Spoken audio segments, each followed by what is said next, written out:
Good morning. Welcome back to the Retirement Report. I'm Hank Parrott, your host. We've been talking about some of the unique challenges that women face, but in with that, this is for families as well when you're planning together. All right, because as we said, longevity being one of the bigger risks, and in particular for women who statistically outlive men by about 6 years on average.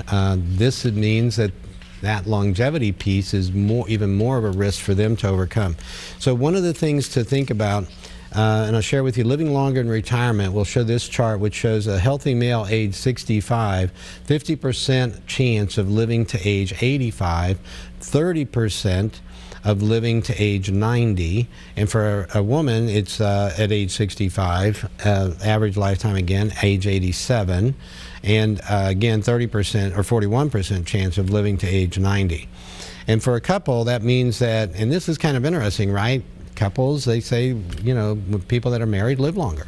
So in this situation, the average is going to be about age 91, and 41% chance of living, 50% chance of living to 91, and a 41% chance of living to age 95.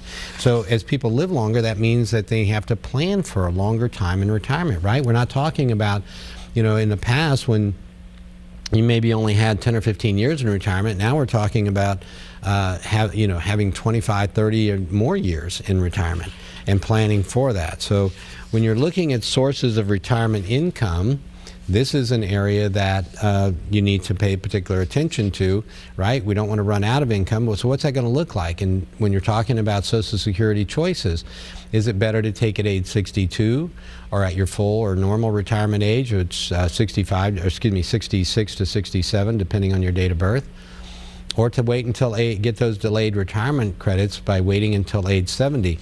And you know, this is an area today, we were just talking about, again, how women are typically living longer than men, but also how they may have as much as 12 years on average that they lose in their working years by taking care of children or parents or that type of thing. So what that means is less Social Security in that form. So for a couple, here's something to consider. Let's say if you have that situation where the wife is going to have less money is coming in from Social Security, and maybe her Social Security, a lot of stay-at-home moms and stuff too, did their work there, right? Taking care of family and stuff. So they may receive Social Security based on their husband's earnings. So it might be like 50% of whatever his earnings would be. This might be a reason to look at delayed retirement credits, because when you wait until age 70, you're seeing that income go up, that Social Security payment go up by 8% a year. So that's a pretty good size increase of what you receive from Social Security. And this is where, again, husband predeceased his wife, she's going to get that age 70 check that he was receiving, and that could be a big part. This again is why we run the numbers for you in more than one way, so that we look for potential risk and then plan for how to overcome those risks. So understanding that with Social Security. Also, if you have a pension, you know, the survivor benefit part, looking more closely at that. If you're faced with the decision of with a pension, I can take this pension, I can take it as a single life payout, I can take it as a joint with survivor, or I can, and with that joint with survivor, I might be looking at 50% survivor benefit, 75% survivor benefit, maybe even 100%. Which one's going to make the most sense? Or maybe I even have a lump sum option. We can run the numbers for you so we can show you, if you do it this way, if you do it, you know, again, whatever those choices are, we can show you the outcome down the road of what that might mean to make it easier to make those decisions. So we got a caller, so let me grab this. This is it line 1?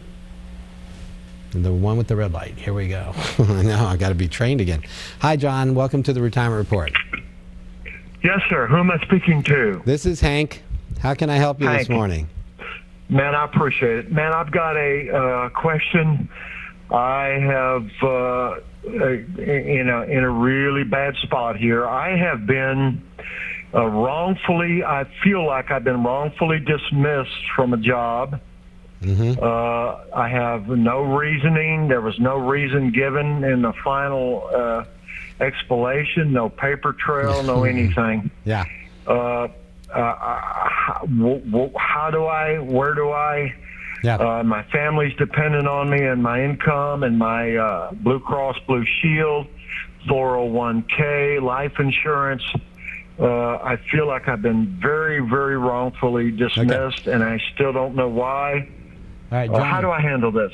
All right, hold on just a second for me. And just Okay. all right, one of the things you're going to need to do is, of course, in something like that, if it's wrongful dismissal, you're going to need an attorney. And unfortunately, the type of work I do, I don't deal in employment law. I deal with matters related to retirement and into, of course, estate planning and that type of thing. So the attorneys I work with. All right. So one of the areas you can look, Tennessee Human Rights Commission, you can look those up. And in fact, I'm going to put you on hold here, and I'll have producer can give you some additional information for that. And I wish you well. I hope you can get taken care of there. All right. One of the times when it comes to planning for, and that's a tough one. When you lose your job, and this is one of those areas in planning again, if you're in that position, you lose a job, how does that affect not only, of course, the most immediate things that you have to take care of, but also then bringing that back around to retirement. You're going to have choices again that you're going to need to make. So if you're transitioning from one job to another, what about your retirement accounts? What type of, what things do you need to do there? Do you keep it with the old employer? Do you move it to the new employer? Do you roll it into an IRA? What's the best choice for you? And we talked about Roth conversions and other things that can come into play as well. So when it comes to planning for your retirement, all right, and you have these different life events happen, this is why with my clients, when we have a plan put in place and something like that happens, then we get together, we do a review, we talk about how this may affect planning and what adjustments we may need to make to the planning, and we take care of looking at the different options with regard to those retirement monies and what we need to do there, keeping in mind if there's what financial needs may come up as a result of that as well. So then, and again, for women, this is what we were talking about, maybe coming in and out of the workforce. This is an area that you're going to have to deal with as well, maybe even more so than men, and what to do there. All of this stresses the need for planning, doesn't it? And if you've got, this is why, again, trying to do it yourself, there's so many factors here, so many choices that need to be made, so many, looking at taxes as an example, understanding all the complexities of the tax law and how that plays into planning, both with regard to your investing as well as taking income in retirement. And if you don't have a plan for this, or if you don't understand how these rules work fully, this is an area that can cost you tens of thousands, maybe even hundreds of thousands of dollars over your lifetime by not knowing. So it's so important to get that kind of advice and planning done. And again, I've thrown out to my number, and we'll get it out to you again. It's 615-376-5325. If you've got someone to help you with these things, great. I stress, please get in to see them and please get that planning done. Don't procrastinate on that. It's more important than ever. And if you don't, come in and see me, 615-376-5325. We'll do up a comprehensive financial plan for you at no charge. Now, obviously, when we're doing these kind of things, we're running a business. We're looking, in that business, you have to make money to pay your utilities and your employees and keep the lights on and all that.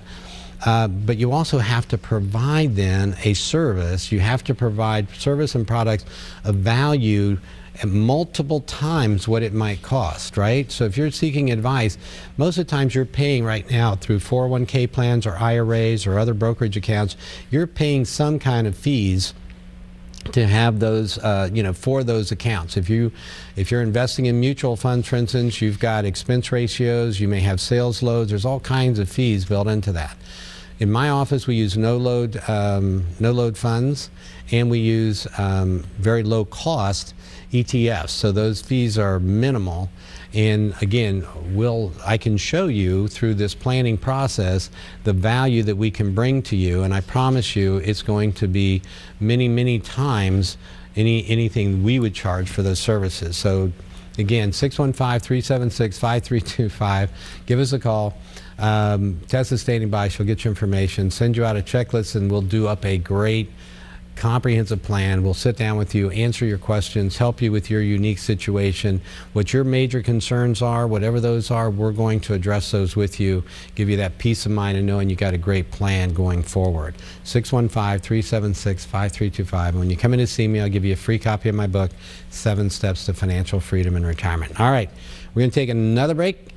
When we come back, I'm going to dive into some of the potential challenges and some strategies to help you overcome them.